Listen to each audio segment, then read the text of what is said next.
വെള്ളിയാഴ്ച ദിവസം. ശ്രദ്ധിച്ചു കേട്ടോ, ഇത് പുരുഷന്മാർക്ക് മാത്രമല്ല ഉമ്മമാർക്കും.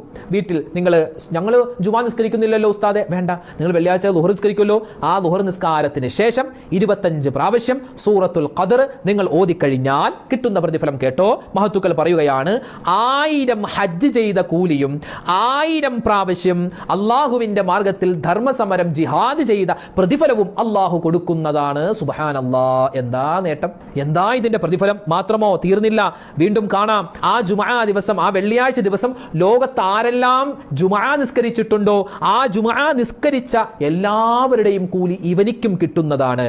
ഇനിയോ അവൻ മരിച്ചു കഴിഞ്ഞാൽ ഖബറിൽ നിന്നും എഴുന്നേൽക്കുന്ന സമയം ഈ സൂറത്ത് ഓതിക്കൊണ്ട് അവൻ എഴുന്നേൽക്കും. മഹാനായ ഇസ്രാഫീൽ എന്ന മലക്ക് സൂറ എന്ന കാഹളത്തിൽ ഊതി മരണപ്പെട്ട എല്ലാവരും ഖബറിൽ നിന്നും പുറത്തേക്ക് മഹ്ശറയിലേക്ക് വരുമ്പോൾ ഇയാൾ സൂറത്തുൽ ഖദർ ഇങ്ങനെ ഓതിക്കൊണ്ടായിരിക്കും അയാൾ മഹ്ശറയിലേക്ക് വിചാരണയ്ക്ക് വേണ്ടി പോവുക എന്ന് നമുക്ക് ഇതിന്റെ തഫ്സീറിൽ കാണാം. അതായത് ഖിയാമത്ത് വെള്ളിയാഴ്ച ദിവസം. ശ്രദ്ധിച്ചു.